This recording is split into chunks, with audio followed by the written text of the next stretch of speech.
Hello and welcome to the Bitloaders Show, episode 15. I'm Chris, the editor of Bitloaders, and with me this week we have Ryan, Sean, Hey! and Graham. Hello. This week's episode is brought to you by Dale's Pale Ale. Look at that. It's one of my favorite beers. So I will be drinking that throughout the entirety of the broadcast. It is an 6.5% alcohol beer, so I will probably be drunk by the end of this recording. Do you have a backup bottle to pee in? No, I do Not not. that again. But I have a trash can, so that'll have to serve for my urinal. If you're watching this, we're doing another video podcast, so hopefully you'll enjoy that. Like we did last week, we'll also post up a audio-only podcast as well. So anyway, I want to get on and see what you guys have been up to this week. So Graham, why don't you talk to us first and tell us what you've been up to? Wow, thank you. What have I been doing? Let me try to think. I've been trying to get a new job because my job is okay, but it just doesn't pay me very well. So yeah, I've been doing that. Nothing too interesting there. I also finally saw The Bourne Legacy on DVD, which everyone was raving about. Here's the thing. I watched the movie, I enjoyed it, and then as soon as it finished, I went, nothing happened in that entire movie. What the hell? Like, the story doesn't get resolved at all. I was just like, the last chase fight thing was just like, felt like it should have been at halfway through the movie, not at the end, and I was a bit like, eh. Anyway. I thought the movie sucked. Yeah. The only thing is, I liked all the actors in it. I sort of liked generally what happened, but then after it finished, I was just like, that was actually not very good. So, yeah. Also, random question for you chaps, and anyone else listening, I guess. Have you ever had a cut in an awkward place? I think it may have cut my anus once.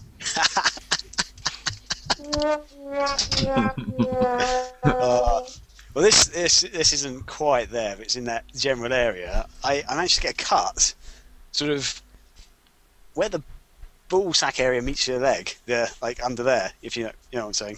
Like the gooch. Like it's sort of like I'm not going to pull out anything, but like Please don't. Please don't. There, if that makes sense. Right. Okay. And I don't know how I've done it or anything, but I was showering the other day, and suddenly just like immense pain as I was washing, and so yeah, it's weird because yeah, how does that happen? But that's what also has happened in my life. Brilliant. Where are you trying to get a job at? Oh, anywhere, basically. If you're hiring, I'm here. Hi. So you're not trying to stay in the journalism realm? Well, I mean that's the main areas I'm focusing in, like media and journalism and stuff like that. But I'm telling you, Retro Gamer Magazine is where you need to go. and maybe I'll Give try me a that. free subscription. Yes. Yes, we all need a free subscription. But if I do get a job there, I'll hook you guys up. How's that then? All right. That'd be great. But But first, you need to submit your resume About to them. people who cut their ball sacks. okay, it's not quite on the Not sure I wouldn't know how you got that. man. I don't know. Maybe I was trying to do some crazy splits or something one day, and it just happened. You know? And you split. Yeah. All right, Sean. What about you? Me, thank you for the applause. Thank you. Yeah, I've been messing around with Craft Studio a lot. I've been trying to get the Bitbot to do some more stuff, which I was hoping to do for this show, but instead we just have the graphic on the side here. And I finally got Minecraft to work in HD. Thank you. I finally got Minecraft to work in HD, which I'll see if I can show that a little later in the show, just for fun. And Cool. yeah, not a whole lot actually, and not too much interesting. All right, Ryan. What about you?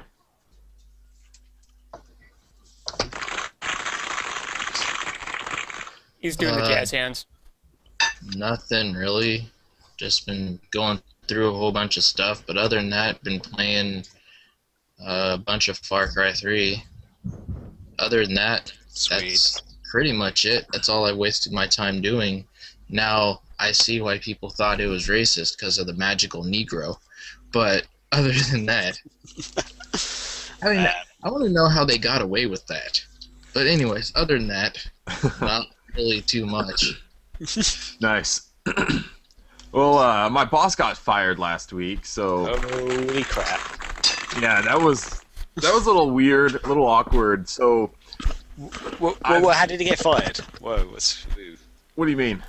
well, you say he got fired. He must have done something to get fired. Yeah, well, the way it works in government jobs, I can't really go into like a lot of specifics about it, but when you have a government job, you have like a 1-year probationary period, and anytime within that 1-year probation, they can pretty much just say, you know what, it's just not working out, and they don't need a lot of reason to not keep you on, basically. So I think his 1 year time was coming up, and so they just decided, you know what, it's not working out. So and it was it was really sudden, and like literally one day, like it was all happened in one day. We were working on the magazine and everything, and I wasn't actually at work that day, and then I get a text saying, hey, it's been great working with everyone, I miss you guys. And I was like, what happened? And then Man. Oh, dude. Yeah, it kind of sucks. But so now I've had to pretty much like assume a lot of his responsibilities, including my own as the managing editor. And so it's just really crazy at work right now, really busy, which is probably one of the reasons why I didn't post a lot this week on the website, is just because there's just been so much stuff going on. I have been doing a lot of stuff outside of work and everything. But one of the things that I did do is I've been really getting back into Looney Tunes here over the past week. I know it's a little random, but I was listening to a retro cartoon podcast, and they had one of the new voice actor that's been doing all the voices for the Looney Tunes characters after Mel Blanc died. So Wow. I listened to that, and I was like, man, you know what? I love Looney Tunes. I want to kind of get back into it. And I found out that they actually have a new Looney Tunes show starring Daffy Duck and Bugs Bunny. And I've been watching that. It's really good. I'm really enjoying it. So I've been kind of going back and forth to the new show and then watching some of my old favorites and stuff as well. And I found out that there's a couple new Blu-ray compilations for Looney Tunes that I really want to get. And so I'm kind of looking at that. And so yeah, Looney Tunes is awesome. Sweet. I like it a lot, And what's great is like my kids love it too. It's there's all these other cartoons on TV nowadays and everything, but it's funny just to see them. I'll put on a great Looney Tunes cartoon that I really, really enjoyed from back in the day, and they actually really love it. So that's just awesome to see. What was that show that when we went to visit you last year, your daughter kept watching? There's a thing about ponies or something. My Little Pony. No, it wasn't My Little Pony though. It was a thing. It was like, oh my god, what was it? Dude, I'm sure you sat there and watched it as well. But it was, and there's Strawberry Shortcake as well. Yeah, you've only got one daughter, dude. Oh no, you've got 3, haven't you? Whoops. Only one who lives with me though. Yeah, I've only met one of them. They had Strawberry Shortcake, which I never heard of, and then this weird pony thing. Everyone's like a pony, and it's the weirdest. Anyway, yeah, cartoons suck these days, basically. Bring back Tiny Toons. That's another one. I did download Tiny Toons as well. So Sweet. Yeah. I think Graham's into the ponies a little too much, if you ask me. Someone's got to be, okay. I think there's enough people out there who love it. So anyway, let's get into a little bit about what we've been playing. And Ryan, why don't you start us off first with that? Far Cry. Yes. More Far Cry. I haven't played much anything else. Want to play Borderlands? Couldn't find anyone to play when I wanted to play. Kind of laid off of Devil May Cry. It's the political tone is just ridiculous. I'm sorry, I'm a really shitty Borderlands 2 friend. I haven't played with you in a long time. I'm sorry. I need people to play with. I'm always around, guys. You're probably so over-leveled than me right now. Like, I don't even remember what my character is now anymore. I think Sean is barely past where you were. I'm at level So- 20 right now. Hmm. Yeah, we all Well, need to play. that's 'cause you loot and grind. You don't play the game. You just loot and grind all day. What's wrong with that? It was a little fun. But there's so many things to collect. I have to collect them. All right, I played Borderlands 2 with you the other day, and where Chris and I got through about 6 missions, you and I got halfway through one, and then I just kept dropping you down the elevator over and over again every time you came back up. So, I remember the elevator. like, he would come up on a platform, and just as he gets there, I would drop it back down. And then he would leave, and then I would bring the platform up. So he's just standing on the bottom staring at the platform 20 stories above him. Like, well, Oh, wasn't that the... And then I broke the game. It was he opened a door, and then I just kept closing the door when he would open it, and then all of a sudden it wouldn't work anymore. We broke the door and had to restart. Yeah, the darn thing got stuck. Yep. It was stuck. We had to restart the whole thing, but it's like the switch wouldn't even work. It would just stay stuck the whole time. Yeah, other than that, I haven't been playing anything, so that's all I got. All right, Sean, what about you? Me? Well, I've been playing Borderlands a bit, and of course, Borderlands 2. I don't know, I'm a little addicted to it. And yes, you know, looting, grinding, and that sort of thing. It's an RPG. I don't know. Hopefully, I can actually finish it, unlike most RPGs. And a little Minecraft, which I think I can get working right now. No, okay, it doesn't want to work right now. There it goes. But it's on the start menu. But we'll play with that later. Cool. But yeah, not a whole lot. I mean, I got the HD thing working, and All right, yeah, Graham, what about you? it's been fun. Me. Well, oh yeah. Today I finished playing Binary Domain. Wait a second. Yeah! Man, I'm gonna go out there and say this is probably one of the best gaming experiences I've had this whole generation. It was so much fun. Everything about the game, loved it. The story's brilliant. The acting's really good. Graphics in general were very good. Yeah, the gameplay's fantastic, and yeah, it's just such a fun game. Yeah. Oh, Chris, do you know if they've got different endings to the game? They do, really? He does? No, do they? I'm just asking. Do they? Oh, I thought you said, "Dude, I know." You know what? I don't remember. They may. Because like there's things that happen towards the end of the game, which I won't try and ruin it for anyone, but it almost leads me to believe that in a way, if you've pissed off some of your friends or whatever in the game, they might do something different at the end. But I don't know if they do. I was just wondering if, like, I'm not sure. yeah. Like, did you basically get everyone out at the end? Like, was everyone still alive and stuff? Oh man, it's been so long. Like I literally played this right when it came out, and I reviewed it for the website, so it's been a while. I don't remember. Did you get the Chinese? Yes, I did bone her. Okay, good. Who was your favorite character? Probably Kane, the French robot guy. He was awesome. Yes. He's my favorite. He's so good. He was amazing. Yeah. But that's the thing. I just love that game. Seriously, I'm so annoyed I didn't buy this when it first came out because it's so much fun. I told you. I know. Why didn't I believe you? Other than that, I've on my Windows phone, I've downloaded a couple of games which are called Rolling the Hole 2? No. Touch the button! There's two games. They're called Platformance, and one's called Platformance Castle Oh, of Death, and the other one's called Temple of Death. I don't know if you can see that on the screen. That's Temple of Death there. But it's like it's really weird. It's like basically it's a very basic game where, don't know if I can get this coming up. Oh, takes a few seconds to load. But basically it's a massive screen. Like it's like massive level. You're not going to be able to see this, I'm sure. But the whole thing is a whole level. Holy crap! And you zoom in. If I zoom in properly, and like you sort of run along. You got basically it's like a retro style game. It's really hard. You got loads of checkpoints. Like Raid. It kind of sort of, but it's very different to Braid. It's like a really hard platforming game. You just got to get to the end, save the princess. But there's loads of traps and stuff in the way, and you've got loads of checkpoints. But basically, I've managed to complete both of them. It takes about 20 minutes to half an hour just to finish the level. There's only one level, unfortunately, but if you got to try and do it with dying as a few times as possible. And I've died in that game. I died 114 times trying to get to the end of it.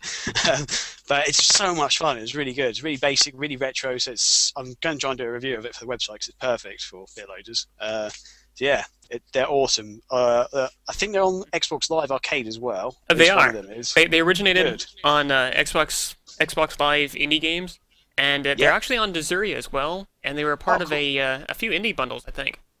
Sweet. Well, if you find out one of those, go and get it. On the Windows Phone, in the UK, it's 79p. I don't know what that'd be in America.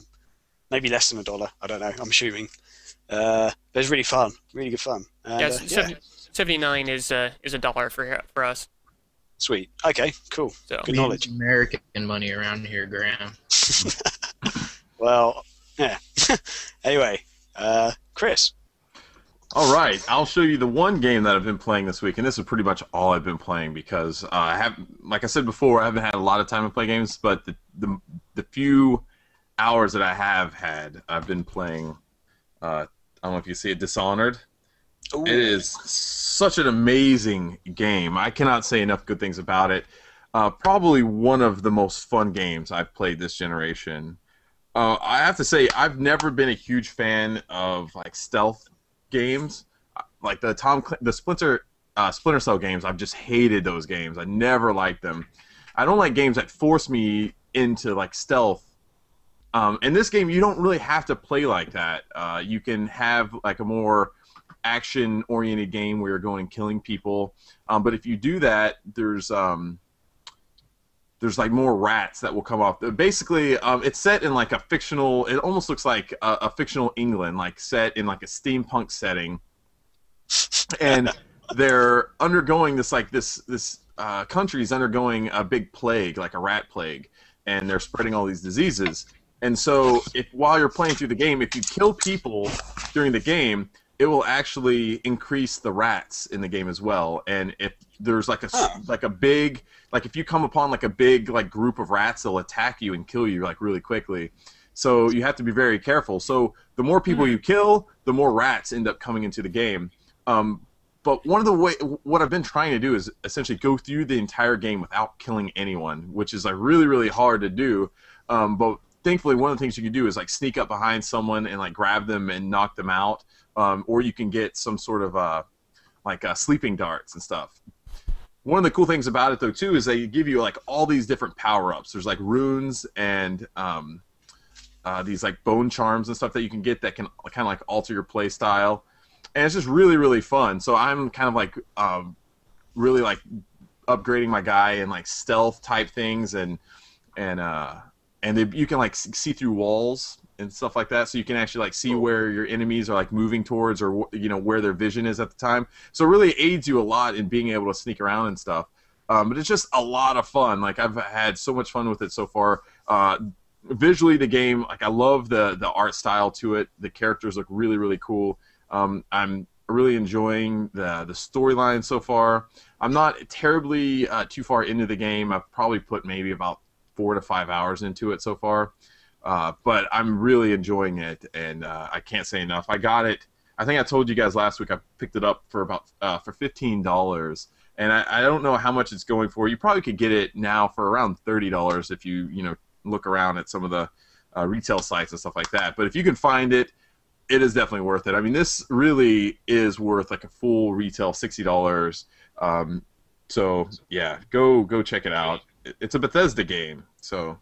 It's got to be good. It's got to be good, right? Next up, really quick, I want to talk about any of our game pickups this week. Has anyone went out and picked up any video games or any video game related things? Probably just those platformance games. Oh! And one thing is video game related. Got some new Atari headphones. Woo! Oh, nice. Oh, cool. They're probably clearancing them out now that they're going out of business, right? Actually, they weren't stupidly expensive, but they weren't that cheap either. They're £20, which Like cheap headphones over here are like sort of £3 or £4, but then expensive ones are like, well, Dr. Dre ones are like £300. Oh God, let's don't talk about that, please. Apparently, last year he was the best, like technically the best-selling musician in America, and 99% of his sales came from Beats stuff like speaker sets and headphones. So, yeah. Brilliant. Anyway, yeah, carry on. Sorry, random fact I heard the other day. What about you guys? Did anyone else pick up anything? Not really. Just my copies of Far Cry. Oh, you want to know what's really funny about my copies of Far Cry? GameStop fucked up and refunded me all my money. Yes. So, I have a copy of Far Cry and Ghost Recon Future Soldier for absolutely free. Oh, nice. So it's a lot of fun. But, I don't know, I guess that can almost count as, like, last week, but it's fun. By the way, Graham, I have a question for you. Okay. When you played through Far Cry, did you just go around and start finding all the radio towers first? Pretty much, yeah. It's like, it almost breaks the game. Yeah, kind of, I guess. You do that, and then you craft, and then the game is a breeze from there. I had to start over. Yeah, I have to. I was too overpowered. I went and killed the shark, so I had like 4 weapons. Yeah. And I was just like, out, done. Yeah, yeah. I have to be like, I sort of basically did all the side missions, all the crafting I could on the first island, then did the storyline missions, and I was way too powerful for them. So yeah, I should start a game maybe doing it on hard or something. I don't know, but I still loved it. I thought it was awesome. Yeah. Ah. Oh, anyways, that's it. Cool. Oh wait, no, I got Fire Emblem Awakening. I heard that's a good game. Dude, it's ridiculously hard too. I've heard the demo is pretty good. Is that what kind of game is that? It's a RTS with, it's Nintendo's most popular RTS franchise. It's really good, and I'm playing on like the hardest difficulty, and I've also made it to where I'm not like all those little wimpy ass people who play and they can go back and they'll save anywhere so they don't lose people. I'm playing on this setting where basically if anybody dies, they're dead. I never get them back. Just like the old one. Well, yeah, but now they made it accessible to everybody. So they have a setting, I don't remember what it's called, but you can save anywhere. So Girlfriend mode. Huh? Save states. Yeah, pretty much. So it's like, oh, I killed this stupid bastard. Oh, better get him back. By the way, Chris, that guy on the TurboGrafx 16 box behind you, gayest looking person I've ever seen. Well, no, I like to think it's Zach Morris. Doesn't it kind of look like him? Yeah, when I see that, I see Zach. Well, from Saved by the Bell. Yeah. Yeah, if him and AC Slater had a kid. Let me bring it closer. No, I don't want to be offended. Hey, what's with that joystick? Is that a... That is a turbo stick. I'll bring that to you next. But That's awesome. Let me see. Does that look like? It doesn't look like Zach. Kind of, I guess. It kind of does. It could be him. You never know. That looks terrible. Before he got to the show. So we'll talk about the TurboGrafx really quickly. So the TurboGrafx 16 originally came with I want to say 2 controller ports, right? But they also had a turbo tap, which you can use, plug it in. You can plug in 5 controllers. Like the Sega Saturn. Look at that. Yeah, but I think most multi-taps only give you 4 players. This one gives you 5. Actually, I think doesn't the one on Saturn give you like 8 or 10 or something crazy? It's like no. Yeah. Something like Bomberman was like 10 players or something. That went up to 8, I think. The other thing I have is the turbo stick. So it's the TurboGrafx like arcade stick. So it's like a smaller version of the power pad thing or whatever it's called. The NES arcade pad. Sure. Do you mean the NES Advantage? That's it. That was the greatest joystick ever. I never used I stopped using my my normal control pads for that. I have a broken one I need to fix up. Okay, so before for my Dreamcast, I had these really old, like third-party shitty memory cards, uh, and I was just really kind of bummed out about them because that's not when you play Dreamcast, you don't want to look down at your controller and see these things. What you want to see are these things. This is what you want to see. The real VMUs. Oh, the colored ones? So, yeah, so this week I ended up winning an eBay auction. I want to say it went for $15. You got a Hello Kitty Dreamcast? No, I wish. But I got a green one, which is really awesome. I love green. Oh, I have one of those. I have this like charcoal black one. Mm. And also a blue one that didn't come with the end cap, which kind of sucks, but it also has this like weird little symbol on the back. Do you see that? Do you guys know what that is? What the? No. Do you know what that is, Graham? Looks like a transformer or something. That's no Transformers. That's like... Yeah. It's not Gundam, I don't think.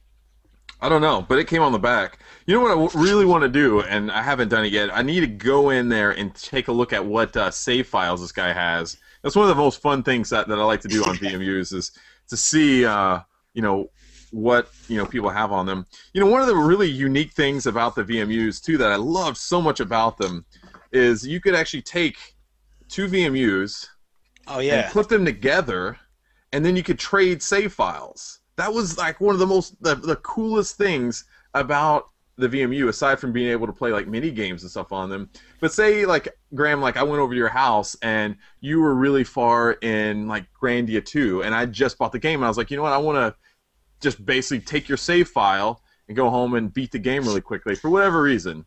He wants we to could, or say for like Soul Calibur, you had unlocked all the characters, and I just bought the game. I didn't want to bother going through it.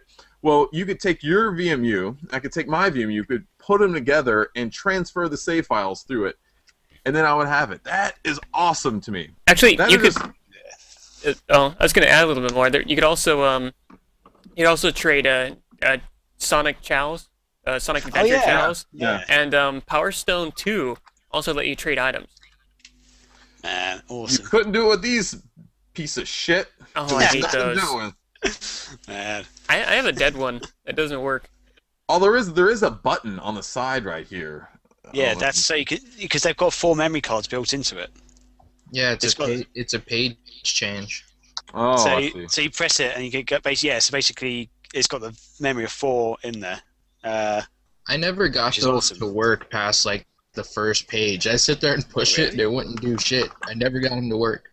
Oh, I've got like a few of those, and they work fine for me. I also got a performance Rumble pack. Yeah. So, yeah, I didn't have Rumble before, and I really missed out on that. So so I'm gonna go play Res. The performance ones are pretty strong. My wife was just talking about how she wanted to play some Super Mario Brothers, and so I'm thinking about going in and downloading one of the old like Dreamcast NES emulators that had all the the full NES ROMs on it. Oh yeah, that'd be awesome. So didn't you hack your Wii, Nintendo Wii? Yeah, I did, but honestly, I don't know if you guys can see my. That'd be an Nintendo. Easier way. No, I can't actually see it. Okay. Well, yeah. See, this is my Nintendo section, so the Wii's probably not going to move off the shelf. I'll tell you that right now. You got a black one. Whoa. Yes. Graham almost hacked his Wii. What? That's how he got into that situation. That's how he got injured the last time. Oh dear. So anyway, yeah, that's all I bought. My wife ended up finding out how much money I ended up spending on eBay. Yeah, she's on video games. Yeah. She was not happy. I'll tell you that. I spent probably within the last month over $250 on eBay things. I just got carried away. If I remember a Facebook post, I had your back for a little bit about that, about like, wow, you go to IKEA a lot, and then he says, yeah, well, Chris spends a lot on eBay, so she won, dude. Yeah, she won. The crappy thing about it though too is she's usually home when the mail comes. And so she'll go get the mail. So she sees like everything that comes in the mail, and it's like every day for like a week. Like there was another game that came in. Like it couldn't just all come in one day and it could be over with. You know, it's just like so. Like every day of the week, she would kind of like steadily get more and more mad. And then like on like Friday, the box of VMUs came in, and it was like in a big box, and she was so mad. And I was like, oh. You bought a 3DO. You did it now. Yeah. So. I just got carried away. Like I really wanted to expand my Dreamcast collection, which I was able to do, but yeah, the wife wasn't very happy with me. So, but I ended up buying her a new entertainment center and some new chairs at IKEA. So that kind of helped out a little bit. Does that give you any headway to get some extra stuff from No, eBay? no. I'm staying away from eBay. I can't even open the app. Like I use it on my iPad, and it makes it so easy. Like you can sit there and it just browse really quickly and search, and it's really easy to keep up with everything. And then my competitive nature kicks in. So when someone outbids me, I get really angry. I'm like, you asshole, you're not gonna win. And that's how I got stuck with the $45 Seaman copy a few weeks ago. Yeah, that was not fun. Trouble with that is that they actually have an automated system that automatically bids for them. So you may feel like you're fighting with them, but you're actually fighting with the automated eBay machine the entire time. Well, the thing is, though, you also put a cap on how much you want to bid when you're doing that. Yeah, but maybe the cap just didn't work that day. I don't know. I think it's a little shady of them, to be honest. Yeah. So, Ryan, or I'm sorry, Sean, right here, I want you to show my screen here because we're gonna go in. I've been doing that already. Okay, no, good. I just want to make sure we got it because what I want to do is go and talk about some of the things on our forums. And so, let's see here. I'm going to do this screen share thing. So one of the a couple of good forum topics that were posted up this week. One of them was posted by Sean, and it is titled "Old Forgotten Game Research Thread." And I think this is a great idea for a forum thread. Basically, the premise is if you ever had like a video game that you remember playing as a kid, maybe you rented it at a video game store, maybe your friend let you borrow it or something like that, but you can't remember what it's called. This is a thread where basically everyone comes in and posts it up, and then everyone tries to help out and help you, kind of find the game. So, Sean, why don't you go ahead really quickly and kind of talk to us about the game that you posted about. Yeah, I was gonna, I was gonna say maybe I should say something here, but yeah, pretty much, just thinking that I mean. Usually when somebody comes to me and they're looking for a certain game, I usually know what they're talking about. I've dug into ROM sets and things so much, I can usually guess what it is. So I thought, hey, we should do that on our forums. And there's this one game that I remember that I can't think of what it was. It was, it's really weird. I keep thinking it was made by Namco or Namcot, as they're called. The T at the end, I have no idea. And it was this really weird game with these like pirate dog thing or something, and you could spin on these little you could spin around on these little hoops and things, or not a hoop, but it was like a pole, and the background was always black. There was pirate ships around and everything, and I rented it once at the video store, but I have no idea if it was, I don't know if it was like a pirate one or it was anything. I can never find it. I've searched through all the ROM sets. I've searched through everything I could find online. There's no information of it. My best guess is either made by Namco or Data East, but it felt a lot like Mappy, the platforming game they had. But it was, I played that one back in the day too, though. I'm sure they weren't the same, but I really have no idea what it is. So I'm kind of hoping somebody might remember something where you could spin around on poles in an NES game. Not Ristar or anything, just any old NES stuff. Hoping maybe somebody could help me out here, and if they have anything, I'll be there to help out, and any of the other bitloaders, I'm sure, right, guys? Yeah, you'll jump in for sure. Yeah. Sure. Yeah, no, I think that's just a really neat idea for a forum thread. So I hope people can kind of participate on that and throw out some ideas and stuff. So yeah, go ahead and check that one out. Another good one was actually posted by DeFreakzo, which he was a big supporter in the OnLive community and one of our good friends. Graham and I went and hung out with him at PAX East last year. Yeah, that's and cool. got thrown out of the World of Tanks party, which is a lot of fun. So anyway, the Freakzo posted up a Bitloaders community intro post, which where basically everyone's going to go around and kind of introduce themselves. And he did that, talked about how he was the project manager at onlinefans.com.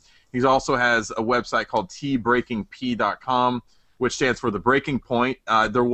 He used to host an OnLive-centered podcast called The Breaking Point, and now he went ahead and kind of transferred that into his own website, where they talk about everything. They review video games, movies, TV shows, basically pop culture type stuff. So check that out.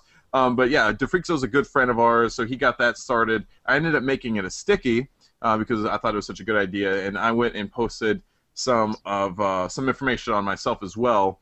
One of the good things about our website is any of the posts that any of the staff members make at the very bottom, there's automatically like a little bio on them. So rather than just kind of copy and paste that, I just kind of talked about what my kind of video game interests are at the moment, and that's really video game collecting. I was talking to Graham about this earlier. I'm really bummed out that I've throughout my my whole life, I would gather a bunch of video games and I would end up selling them off. And at one point I had nearly the entire Dreamcast collection. I've had so many good collections going, whether it was NES, Sega Genesis, had a TurboGrafx 16 back in the day, like all this stuff. And it really bums me out, like looking at YouTube videos, like the Happy Console Gamer, for instance, or even Graham last week showed us his great video game collection, and it's stuff that he's had for years. And I really can't look back and say that. I mean, really, the oldest game that I think I have on my shelf that I've owned for the longest is probably Headhunter that Graham sent me years ago. Oh my god! And I just kept it, Headhunter, or let me see. There's another one. Hang on. I'm glad you didn't sell that one off, man. I'd have been a bit annoyed if you did that. I would not do that. No, that one was like a special one to me. I would never do that. Another one would be. This is probably one of my great ones that I have. It's Berserk, the video game for the PlayStation 2. Whoa, they made it on the PS2 as well. Yeah, they did? But it's import only. They only made it in Japan. Never came here. Sammy made it actually. So. Was it the same as the Dreamcast one? Or was it no, different? completely different. Oh, okay. Wow. Yeah, it's totally different. Ukes made the Dreamcast one. Which, hang on. I love that game so much.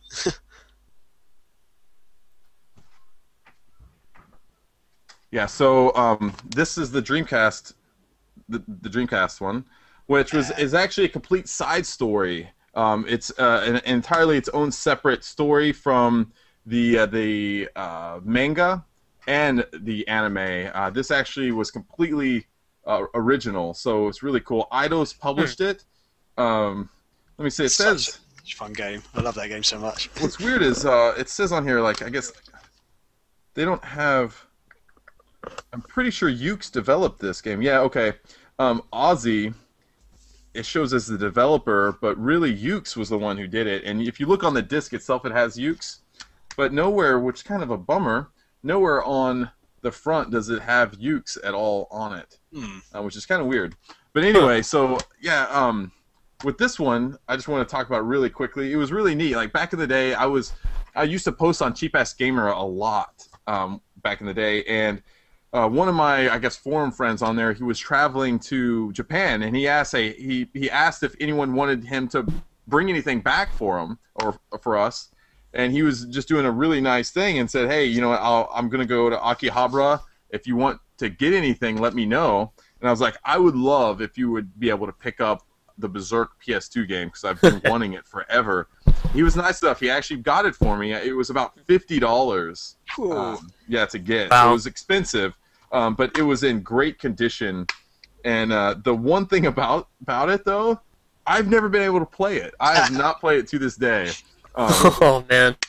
I don't have a modded PlayStation 2, and so I don't know. At some point I'm gonna have to get a modded PS2 because I really, really want to play this game. Actually, you could probably put that in your PC and play it on an emulator. That's a good point.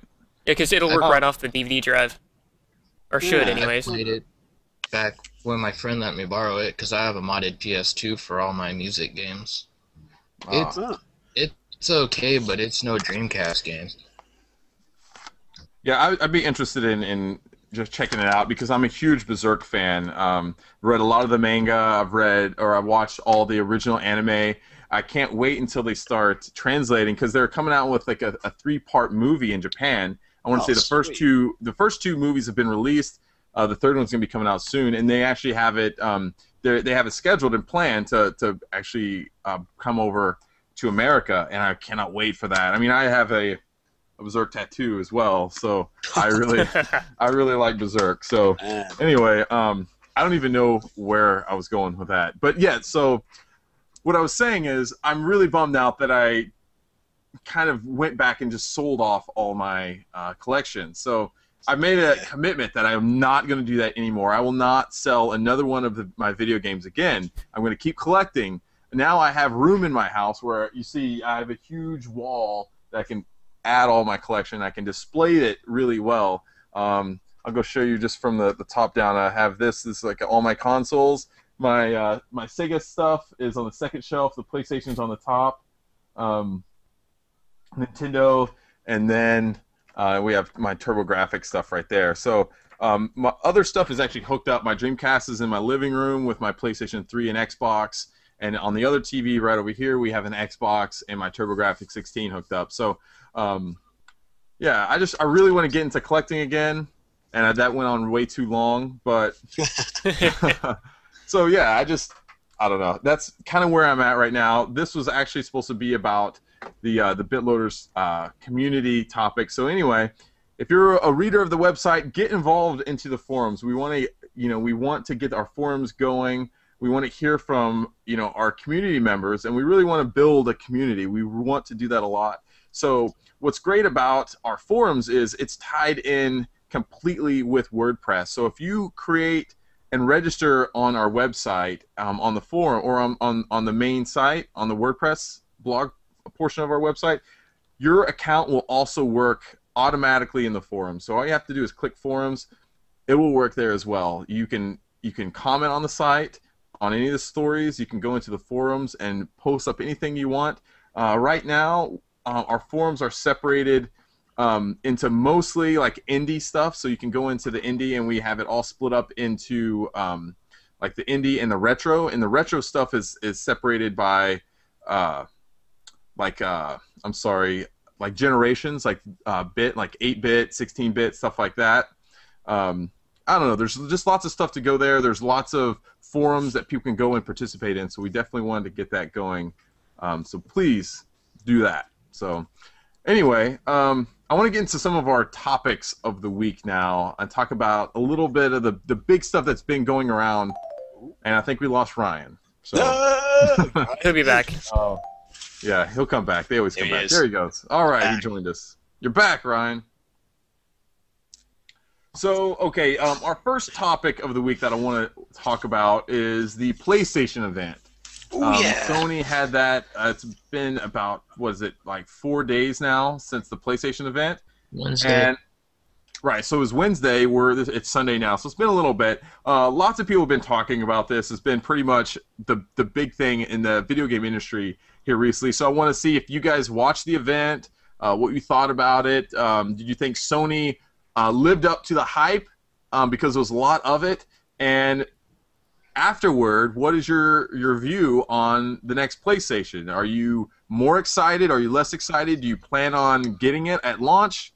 What do you think? So, Ryan, you're our resident PlayStation expert, so I want to defer to you first. So what do you think? Well, I watched the whole thing. It was supposed to be 2 hours. Went on for like 2.5, almost 3. Yeah. Now, if I want to say they lived up to the hype, yes, they lived up to the hype of what they were doing. Nobody expected them to basically have all of OnLive's technology wrapped up in their console. It's brand new. Yeah, it's pretty interesting, and at this point, I don't care, so I will probably be sharing a little bit of information with you. As you know, the PlayStation event was really cool. A couple things they showed, you know, for those who don't really know, OnLive bought Gaikai last year for quite a bit of millions of dollars, and Gaikai was kind of going to be the competition to OnLive, and well, Sony went with Gaikai, picked them up, and everyone knew, okay, they're going to be doing some sort of streaming and everything. Well, what you didn't notice is that it was going to be PS3, PS2, and PS1 games, and So, maybe. Can I stop you very briefly 1 second? Sure. Did you? I think you just said OnLive bought Gaikai at the start just then. No, sorry, my mistake. Sony Yeah, bought. Yeah, just want to make it clear to all our listeners. Sony bought Gaikai. Carry on. Sorry, Yeah. just want to make sure. I screwed it. Mostly, I have a bit of a not happy thoughts about OnLive right now. But anyways, so Sony bought Gaikai. So we knew there was going to be some streaming involved. We didn't know pretty much everything was going to be streaming, including something that OnLive thought they had exclusive, spectating and sharing, and basically brag clips, which for people who don't know what brag clips are, you save your a little bit of your previous gameplay. So like you just say you had the funniest explosion and 15 people blew up and body parts went everywhere. You wanted people to see that. Well, the PS4 controller has a share button, and it uploads it right away to YouTube or your Facebook or whatever, right? And also something OnLive was saying they were going to be able to do was, if you needed help in the game, somebody from away can actually kind of take control of your game and help you through the part. Well, it reminds me of a episode of South Park. All I gotta say is Sony did it. I mean, so basically, with the power of Gaikai, that you're gonna have spectating, you're going to have live stream. I think it's what they said, some sort of live stream. You're gonna also have basically brag clips. People can come in if you're stuck. They can remotely access your game and help you out, basically taking the controller from you from 1,000 miles away. There's some other really cool stuff that they have done. There's going to be a PlayStation Eye sensor built directly into the controller. There's a touchpad on the controller, which actually they showed using Killzone 4, or I don't remember what they were going to call it. And basically, while the cinematics are going on, and this kind of showed, yes, this actually is real time, unlike the Killzone 2 thing a while ago. And the guy's sitting there dragging his finger around on the touchpad, and while the cinematics are going, he's looking around all over the place, and you see everything going on. It's supposed to be a dual touch one, but now all of a sudden, that's cool. Yeah, some people are saying, well, it might only be single, but it's not official. But dual touch was what leaked out from people who had the actual controller in their hand. So we'll see what happens. That's a big difference, I think. Well, yeah, multi-touch, you need multi-touch anymore. So that way you can like zoom in on stuff and everything like that. But what's, you know, I think honestly a lot of what they showed was really good. I'm kind of disappointed in Square Enix. It's ridiculous. They showed their trailer that they released like 6 or 7 months ago, of saying, look, our new engine runs on the PlayStation 4, and it was some old trailer, and it didn't look any better, so you can tell it was just their little tech demo, and that was it. And then they said, you know, you're waiting for some sort of announcement, and they're like, oh, we're going to have a new Final Fantasy game, but you have to wait till E3. So, Aren't they just nice? they did talk about some of the connectivity with the Vita, which is interesting because they have just taken a little bit of Wii U technology. So if you're sitting at home and someone else wants to watch something on TV, oh look, here it is on your Vita. And so that's interesting. My only concern with that is you're missing 2 buttons on the Vita, so how are you going to do that? They did say that they are making all the developers include PS Vita mapping things. So, yeah, it's going to be weird how they plan on doing that. I mean, it could probably be like, I mean, the Vita has a touchscreen, so, I mean, they could add the L2 and the R2 buttons to the screen. Well, what you can do, and what some people were doing for, like, games that were like that, they would actually have the back sensor panel, and if you tapped on one side, that's L2. If you tapped on the other side, that's R2. So that could work out pretty well. But yeah, so I think Sony did pretty good. I think they did what they needed to do, and it sent quite a few questions out about OnLive, which is hilarious. And honestly, I'm at the point now where I don't care anymore. And in an email, we asked, this is me personally with a couple guys from OnLive fans, we personally asked OnLive, so are you going to have any kind of statement or anything having come, from what's going on afterwards? But basically, taking a little bit of a quote out, there would be a good time for us to tell you what the silver bullet is that would save OnLive and essentially OnLive fans, but now isn't the time. While the big developers are going to be battling out in summer, we're going to be planning the next phase for OnLive. That comes from the email. Here's the problem. If any time was the time to say something, acknowledge your customers, acknowledge your fans, acknowledge the community on OnLive fans, now's the time. And to sit there and not do anything and have anything to say or have something to show, that's it. And we have tried to work with OnLive. Jeremy or Freakso on who we just talked about, he and I were working with OnLive. We're trying to. We had phone calls with them and this and that. And honestly, I'm starting to feel like we had some smoke blown up our asses. Wouldn't be the first time. No, but not the first time. This is the first time where it has been something that was said directly from them to us. Yeah. So we pretty much said, "Oh, you don't give a fuck about us, okay?" Yeah. Without this like becoming an OnLive center topic, I think probably what they are looking at doing is trying to sell off the tech to someone else right now. I think that's the biggest thing. I mean, they haven't released a new game on the service in months. From what I can remember, and I don't know. I think that's kind of the future of what OnLive wants to do. So. Oh, you're right. And my wife is calling me. I'll be right back. You guys talk. Bringing this back to the PlayStation. They have done everything that anybody has ever asked for in gaming. That's the main thing. They have brought tremendous community aspect now. I mean, and I always ask the question all the time, how realistic does your game need to get? Well, I just saw the video for 1080p HD video. I just saw Drive Club.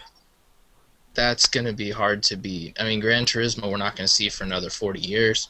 So, yeah. It's amazing. Killzone looked great. I mean, there's so much that there's so much that Sony's going to do that has blown every bit of competition out.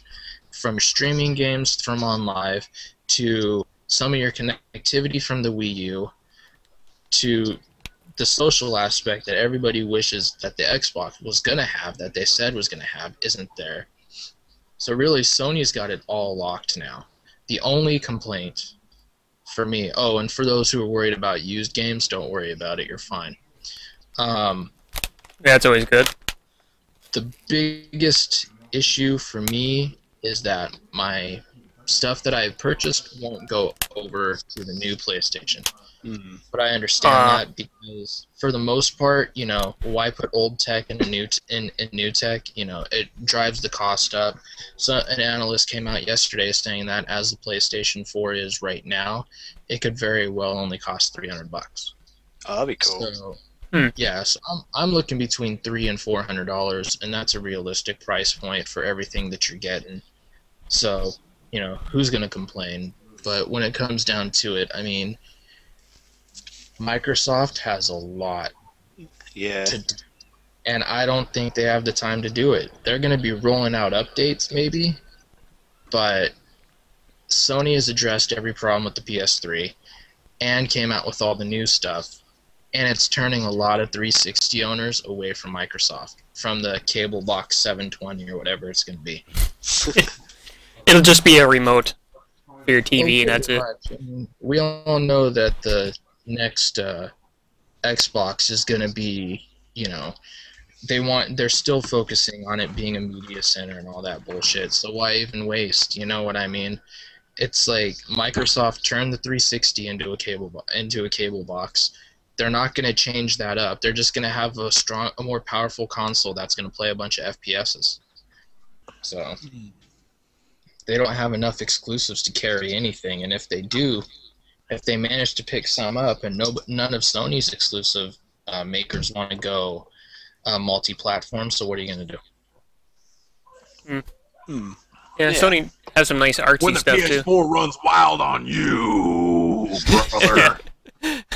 Yeah, so I think that the next Xbox, having even not seen it right now, but knowing what the specs are, because, you know, they came out with that whole what was it? Was it like the NVIDIA or AMD lawsuit with that guy who stole all those documents from him? Some of that came out, and the specs were leaked and everything. I think it was that. I don't remember 100%, but I remember that guy got busted, and all the specs came out for the 720, whatever. So with just what PlayStation is put out, the only thing Microsoft can do is to combat that is buy on live and use all their service. So yeah, I was thinking that. Yeah, if they want to basically keep up with Sony, they're gonna have to do some sort of streaming thing. And I was wondering what you guys would think if they were to buy on live or something. Yeah, try and implement it in a similar way to what Sony's doing with Gaikai. I'd rather have Valve buy on live, because Valve can make it really awesome. Valve doesn't believe in streaming. Well, no, but they believe in a little bit of streaming, so you never know. I mean, you know, local streaming mostly. Cloud saves don't count. Yeah. That's all I got on the PlayStation, though. Yeah, Xbox with On Live, though, I could see it even locked down like crazy. You'd have to buy like a platinum Xbox Live. One or the other, I don't know if you guys, while I was out, talked about this, but Graham posted a story this week about Sony, and I think it's really relevant, and we should probably at least touch on it, and stop me if you guys have done so already. But apparently Sony's not going to allow PSN titles to transfer from the PlayStation 3 to the PS4. Now, going back, I actually wrote a story about this titled basically what's going to happen to our digital titles next generation. And one of the things that I brought up is, you know, what happens if you go and buy we spent tons of money, or personally I have. I've invested a lot of money into digital titles on the Xbox 360 and the PlayStation 3, and I was really hoping that we'd be able to transfer them seamlessly from the PS3 to the PS4. So apparently that's not going to happen. For me, that is a huge deal for me. It really scares me off from buying digitally from here on out. If this is the way console companies are going to treat their digital titles, that changes everything completely, because the way I had imagined and kind of assumed that digital titles were going to follow me with my PSN account from console to console. However, that doesn't look like it's going to be the case. It looks like if you buy a digital title on the PlayStation 3 or the PlayStation 4, at this point in time, it's going to remain exclusive to that console. And I think that is a terrible thing to do, because with this, if you go and download a Steam game, that Steam game is going to work for the PC no matter how many times you go out and buy a new PC. No matter 10 years, 20 years from now, you buy an upgraded PC, it's going to work for Steam no matter what. It's always going to work for Steam, or it's always going to work for PC, whether it's Windows or Mac, whatever. It's going to work for that operating system. With the consoles, this is a really slippery slope, I think, because if you look, last generation, the digital to like physical media has the ratio has shifted quite a lot from any other generation before it, and it's looking like it's going to even out even more going forward to this next generation. But if this is what the reality is everything that you buy on the PlayStation 4 digitally is going to stay on the PlayStation 4, is not going to move out from there. If that's what's going to happen, I have to be really cautious for what games I'm going to buy digitally. I think, for me, I would rather just buy physical copies of games, and it's going to make me really I don't know if I'm going to want to buy digital games, even if it's like PSN-only titles. I'm like, I don't know if I'm going to want to do that. It's going to make me certainly more hesitant. So I want to get your guys' thoughts on that. Yeah, being able to move your games from one machine to the other was kind of the main draw of having downloadable games in the first place. It's like instead of buy the cartridge, you have another one that you can keep with you anywhere you go. And yeah, it's taking that away. I mean, they might be thinking they can make more money, but in the end, they're just going to be losing a ton of revenue by doing that. If they just do a little bit more work and allow everybody to move their media, it's supposed to be you get your money's worth. But I guess if they lower the cost a lot, it could make sense. But I don't know. It's kind of misleading with because you could buy PlayStation 3 games and get it on the PS Vita, and that seemed like the direction they were going. But I guess we'll see. One thing to pose, the thing with the PS4 is I can sort of understand what they're saying, and Ryan did sort of touch very briefly on it. The architecture of the PS4 is so different to the PS3 that they'd have to basically have the old technology in the PS4 as well, which is what they tried to do with the PS3 originally with the PS2 chipsets and stuff, and that just bumped the price up. But so I can sort of understand why they're doing this, and it sort of makes sense.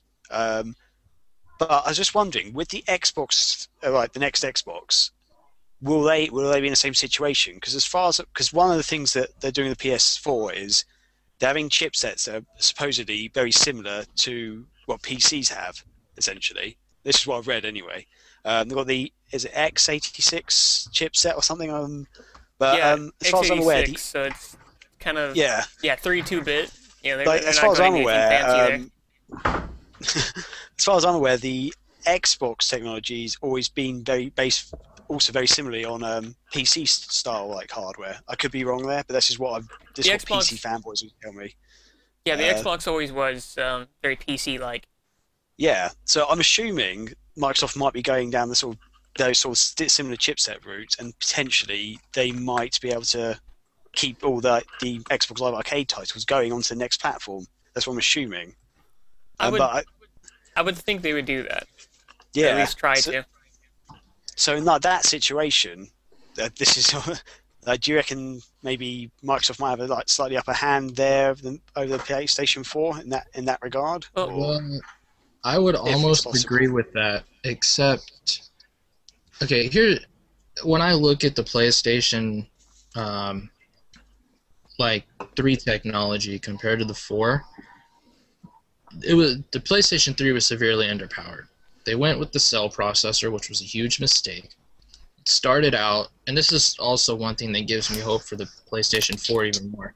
when the PS3 came out,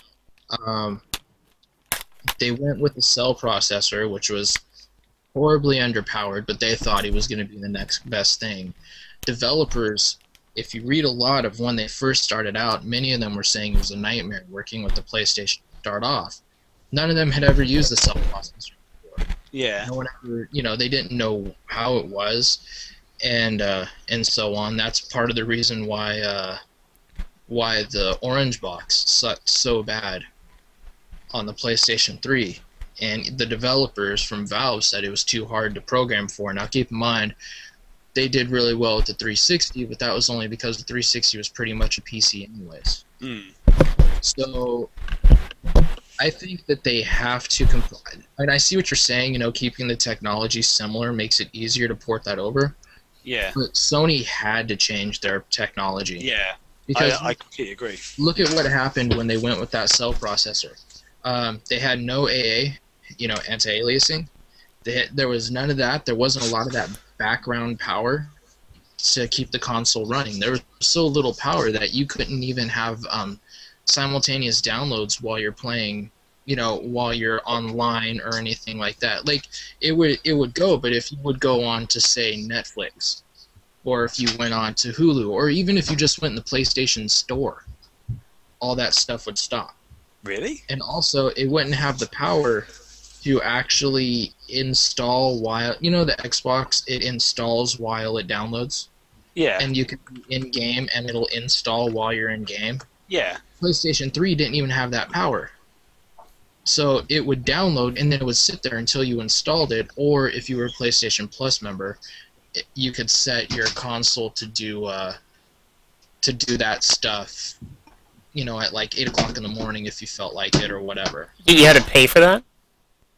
Well, it was part of the PlayStation Plus subscription. Weird. That's not even a service. Well, the auto download and install thing, whenever it actually kind of was, because even while you were sleeping, it would download all your updates, so you didn't have to wait for them.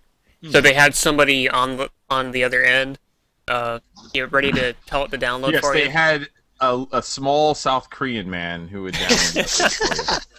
He was very small. He had to fit inside of your PlayStation.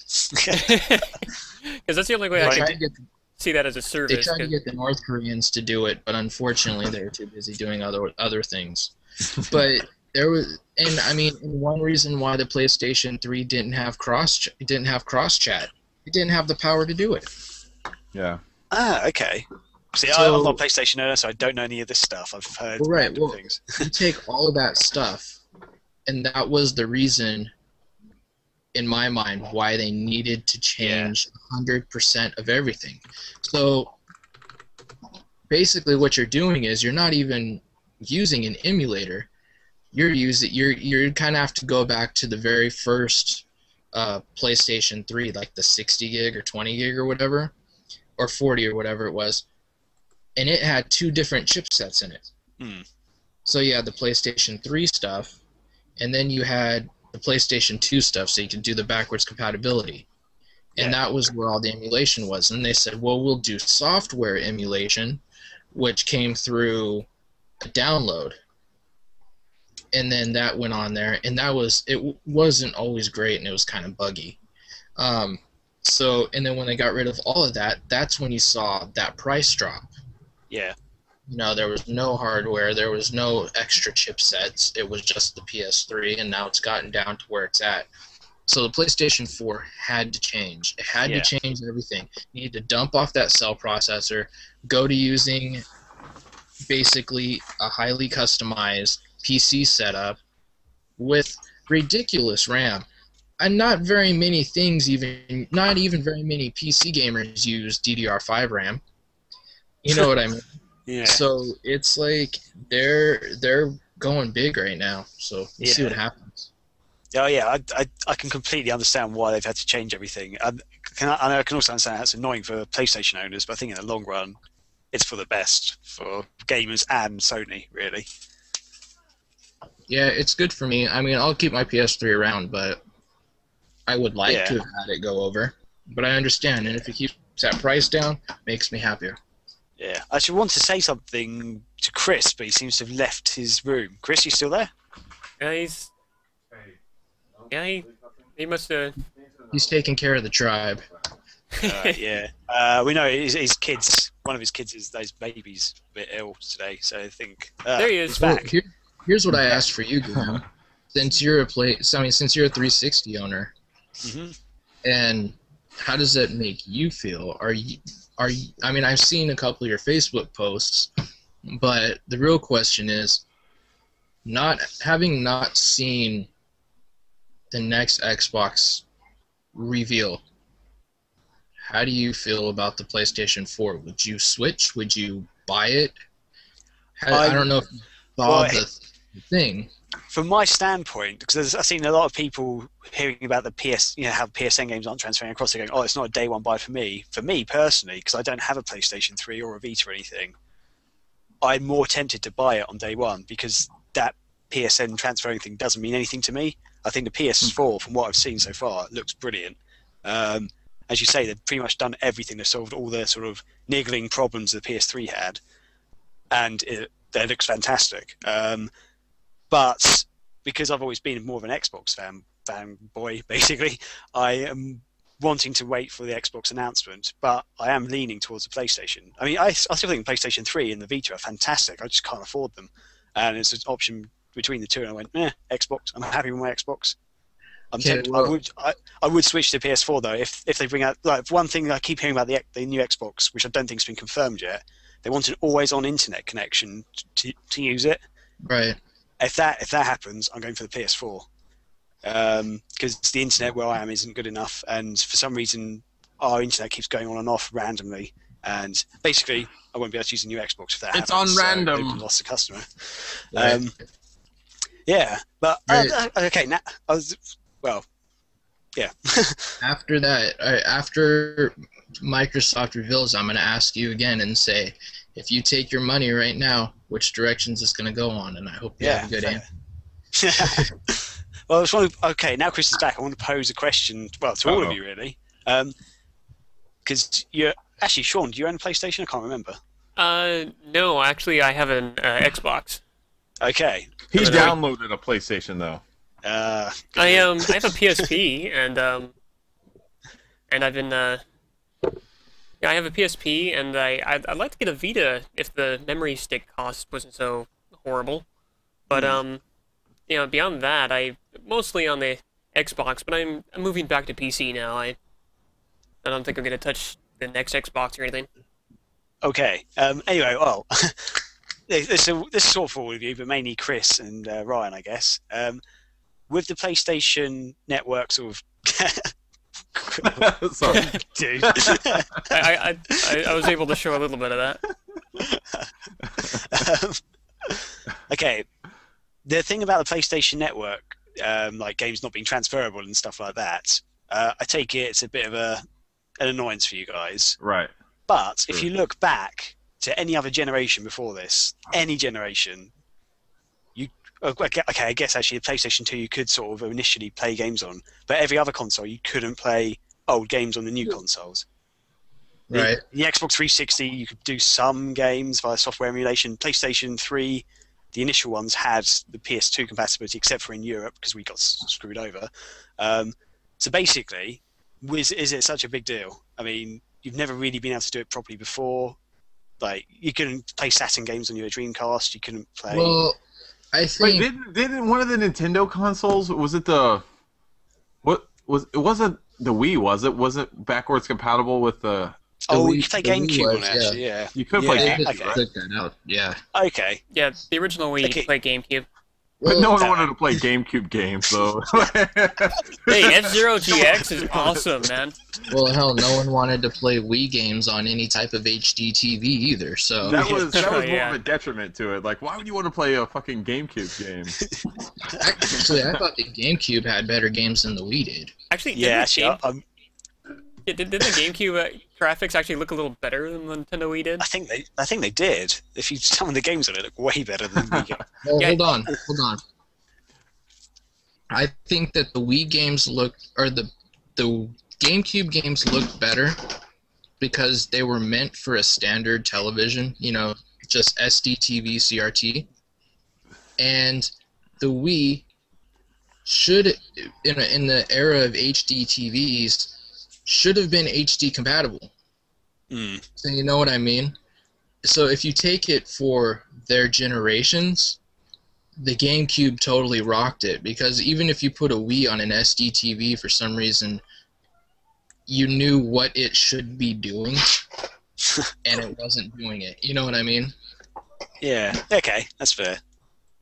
But Yeah. okay, the question still stands though, guys. Like, pretty much every other generation, you couldn't Yeah. really play the games on. It's a good point. It's Yeah, the it's a good first point. time this issue's really popped But up. for some reason, okay, right. I agree. I hear what you're saying, and on the surface and in principle, I can get it. I can say, okay, we've been kind of like led to accept the fact that from a physical, either it's cartridge or even CD based, that it's probably not going to be able to play in the new console that's going to come after it. However, with digital, like it's digital is digital. Like, I mean, it should be able to. I mean, it can transfer. You can do whatever you want with it, right? I mean, you're supposed to be able to move it around and take it with you. You can download it, update it, whatever.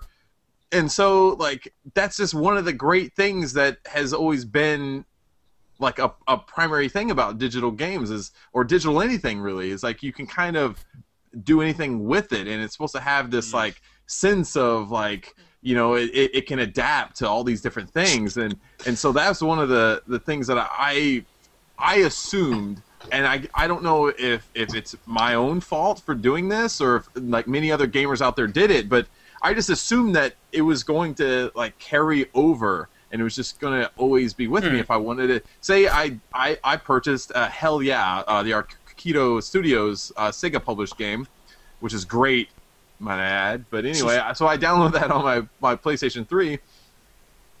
I would assume that once the PlayStation 4 came out, I would be able to just download it on the PlayStation Network. So that is not going to happen.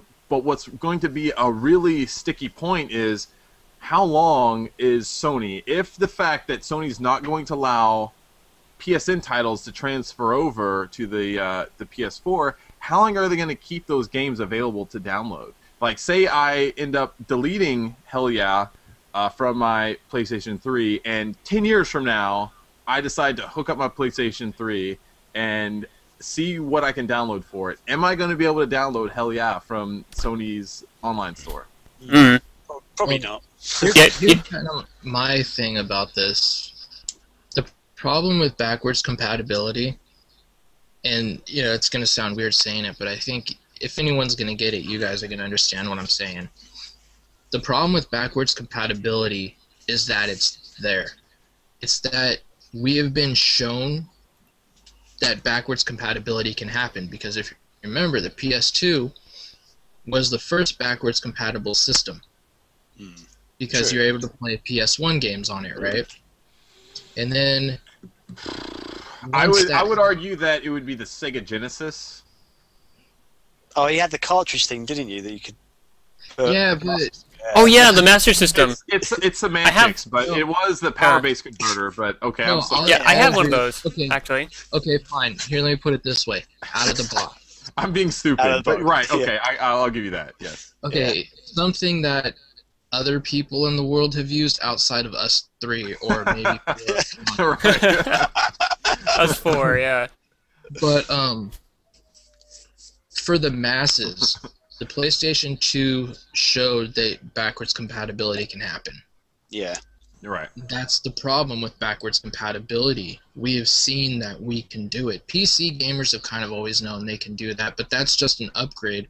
The actual system never changes. Yeah. You know PC what I forever, mean? man. It's a little bit more RAM, or you know, a faster chipset or something like that. Although some of that Windows 98 to XP, oh, we don't support it. Shit, that's different. You can get around it. The You know, problem, Like, Ryan, I want to say though that going back to when the PlayStation 2 came out, that was a major selling point for me, because I knew that I would be able to bring my PlayStation games with me. I didn't necessarily need my PlayStation anymore. I could still have my PlayStation library, and I'd be able to play my PlayStation 2 games. This piece of shit right here, let me show you something. The only way you can get this piece of shit to play video games is to turn it like this. So that's the only way it will play PlayStation games. No, so, you're right. But like I'm saying, the problem with backwards compatibility is they gave it to us. But no one ever said that it may only be a generation ahead and then it'll have to stop. Right. Now, when they went to the PS3 and they changed their processor, I'm convinced if they didn't change their processor, they just updated what they had with the PS2, they would have been able to keep it because then it still would have been close to PC, you know what I mean? Yeah. Yeah. But, their big mistake was they changed that cell processor, and early on we all kind of knew backwards compatibility probably wasn't going to happen because of that. But I do agree, digital titles should go through. The only problem is it comes back to it, they were built using a different processor. And, it's meant to run on PS3, and that's the only problem. Like I said, if they didn't change it, there would have been no processor gap.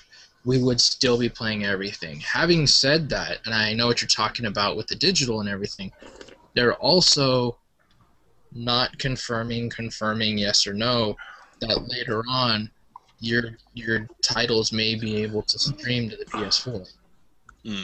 So, we'll have to see if that happens because there's kind of a laundry list of things that they're going to be doing, and I know it won't be out of the box, but there's still a little bit of hope. But yeah, it sucks to have to hold on to my PS3. But I mean, honestly, if it's the system that it was made to be played on and I can play it locally, let me keep my license. And once I beat the game, I probably won't care.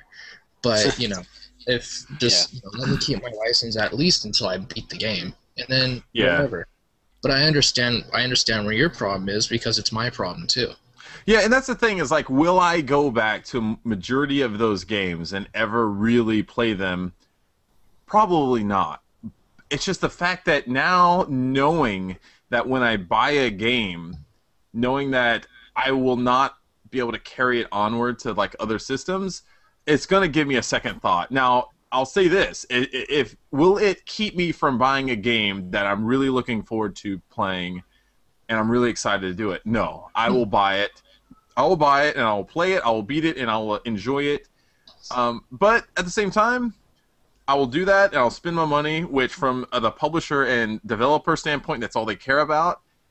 But when the PS5 comes out, I'm going to be really bummed out that if there's a game that I really love and I enjoy playing and going back to repeatedly, I will be bummed out if I then can't go and play it on my PS5. Right. Well, one thing too is just thinking about going back and stuff. If you look at the PS2, they finally, like 2 months ago, finally stopped producing it, and the price has gone up on it. But that they're going to do that with the PS3. They're going to make that damn thing forever. That actually kind of makes me happy because say one day I'm officially done with my PS3. I've beaten all my PSN games, which God, I don't know how that'll happen, but I go through and I clear all those games and I'm finally like, I'm done with the PS3. Well, later on, if I go back or if the PS3 breaks, I can go back later. You know what I mean? And just come back to it. So I don't feel so bad. But Chris makes a valid point. How long will they be there? And that's a good question because, you're selling a digital license. You're not selling a physical copy. So yeah, that's just the trouble with digital stuff, though. They they can even if they make promises, they can take it away anytime they want. I think they actually have a TOS for some of those. So you really got to be careful. It's not as bad as EA Origin, but tells you every time you buy them. Yeah, Origin can close because you don't report a bug. Also, one annoying thing with digital titles, which is really rare, I know, but if a game doesn't work for some reason, you can't take it back and get it exchanged. Because there's a game I've got on my Xbox 360 called Aces of the Galaxy or something. Right. It's a bit like Star Fox style game, like space shooter. I remember that. I played it a couple of times, got to like the third or the fourth level, stopped playing it, went back recently. It doesn't work. I literally can't get past the title screen at all. Nothing works on it, and it's just like, So So it's just I know it's really rare, but it's just a minor thing that pees me off about digital titles. Yeah, another thing is my son ended up going on to our other Xbox, and he ended up downloading and he ended up purchasing Halo 4 and Halo 3 on Xbox Live. So it was about $100 between those two games, and I want to kill him right now. So he's not allowed on the Xbox anymore. That was my 5-year-old son who learned how to do that somehow. Well, now you have a copy of Halo 4. Oh man, I was so mad. You know, I had a similar issue.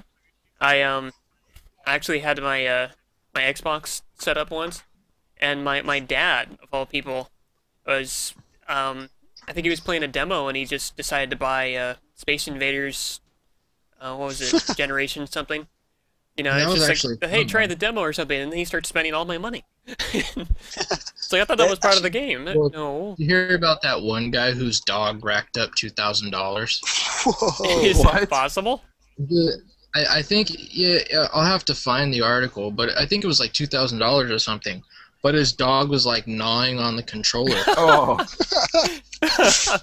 And it was buying stuff. That's at least what I read. It was on like a bunch of sites. But yeah, it was like started racking up a bunch of points. You know, and then Microsoft was like, how do we address I'm sure there's a way to do it, but I haven't figured it out. There needs to be like a PIN number that you have to input.